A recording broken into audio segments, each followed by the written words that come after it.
এই যে 9 তারিখ আন্দোলন 14 তারিখ আন্দোলন যেগুলো দেখাচ্ছেন না, সেই দিন কিন্তু একা আমি ছিলাম ওখানে। অসহায় বাড়ির লোককে একটা ঘরে ঢুকিয়ে রেখেছিল। আমি যাওয়ার পরে যে চিৎকার অশান্তি আর আন্দোলন করলাম তার একটা দুটো ভিডিও ক্লিপ আছে। এলাকার মেয়ে, আমার এলাকার ডাক্তার, আমার এলাকা সব আমি নিজের নৈতিক দায়িত্ব পালন করতে গিয়েছি।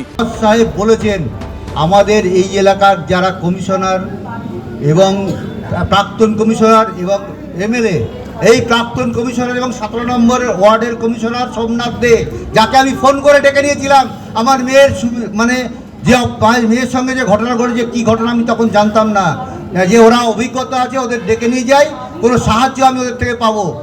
এবং নির্মল ঘোষ তার সঙ্গে ছিলেন এবং আমাদের এলাকার এমএলএ, একটি কথা আমার সঙ্গে খরচা করেননি, কিন্তু এরা সন্দীপ ঘোষের সঙ্গে জুবলি বিল্ডিংয়ে 1.5 ঘন্টা ধরে মিটিং করেছেন। আমি জুবলি বিল্ডিংয়ে কোনোদিন আজ পর্যন্ত ঢুকিনি, আর আমি সন্দীপ ঘোষকেও চিনি না। এটা কোনো রাজনৈতিক দলের মুখপাত্র হয়ে ওনারা কথা বলছেন। 2:10 সোমনাথ দে কোর্টে হসপিটালে পৌঁছেছে।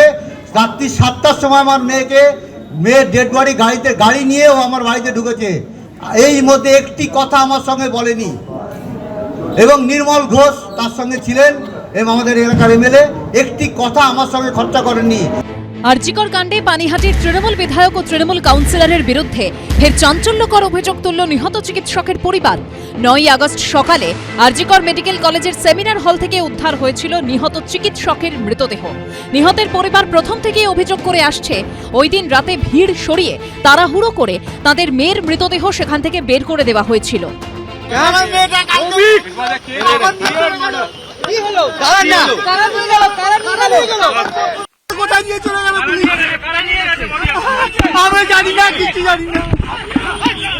মৃতদেহের শেষকৃত্যের ক্ষেত্রেও অত্যন্ত তাড়াহুড়ো করা হয় বলে প্রথম থেকেই অভিযোগ তুলে আসছে নিহত চিকিৎসকের পরিবার। পানিহাটির তৃণমূল কাউন্সিলরের বিরুদ্ধে জোর করে সই করিয়ে নেওয়ারও অভিযোগ তুলেছিলেন নিহত চিকিৎসকের মা বাবা। রিসার্চ সার্টিফিকেট যেটা বডি হ্যান্ডওভার যে সার্টিফিকেটটা, ওটা উনি আমাকে জোর করিয়েই একমাত্র সাইন করিয়ে নিয়েছেন। কোথায় আরজিকরে? হ্যাঁ, আরজিকরে। কে কাউন্সিলর কে? সোমনাথ দে। কি সাদা কাগজে না কোনো ফর্মে? না ফর্মেই। ফর্মে। শুধু কাউন্সিলর সোমনাথ দেই নন, 9ই আগস্ট দুপুরে আরজিকর মেডিকেলে গিয়েছিলেন তৃণমূল বিধায়ক নির্মল ঘোষও। গিয়েছিলেন নিহত চিকিৎসকের বাড়িতেও, শ্মশানেও উপস্থিত ছিলেন তিনি। তদন্ত চলাকালীন তাঁকে সিজিওতে ডেকে 7 ঘন্টা জিজ্ঞাসাবাদও করে সিবিআই। শনিবার সোদপুরে দ্রোহের প্রজাতন্ত্রের মঞ্চ থেকে ওই তৃণমূল কাউন্সিলর ও তৃণমূল বিধায়ককে নিয়ে ফের বিস্ফোরক অভিযোগ করলেন অভয়ার মা বাবা।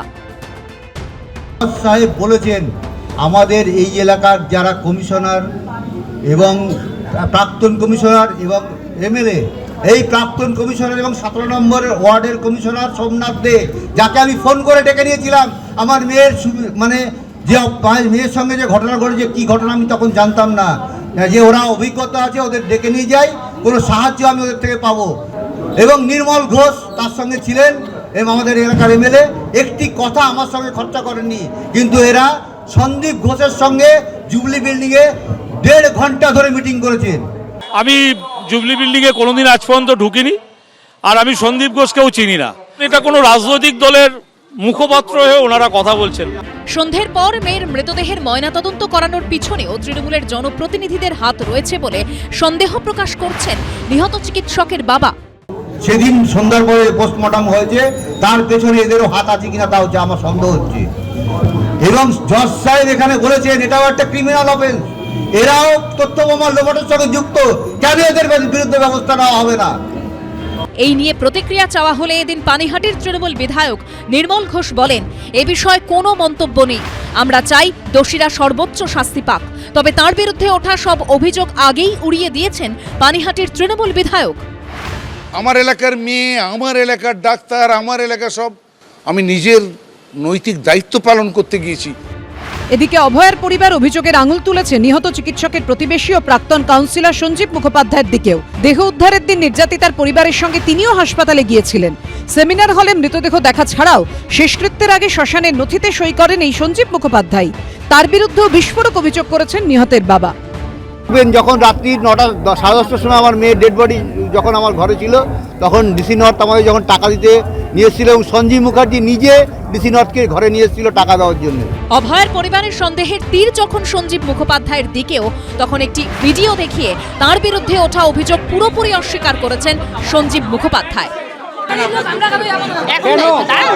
সবাই ঢুকতে পারবে, বাবা কাকা ঢুকতে পারবে না, বাবা কাকা ঢুকতে পারবে না, আমার সন্তান আমরা যাবো।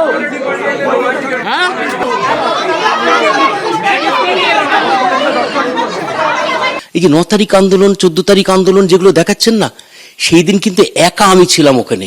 অসহায় বাড়ির লোককে একটা ঘরে ঢুকিয়ে রেখেছিল। আমি যাওয়ার পরে যে চিৎকার, অশান্তি আর আন্দোলন করলাম, তার একটা দুটো ভিডিও ক্লিপ আছে। দাবির পাল্টা দাবি, কিন্তু চিকিৎসককে ধর্ষণ ও খুনের সুবিচার মিলবে কবে? সমীরণ পালের রিপোর্ট, এবিপি আনন্দ।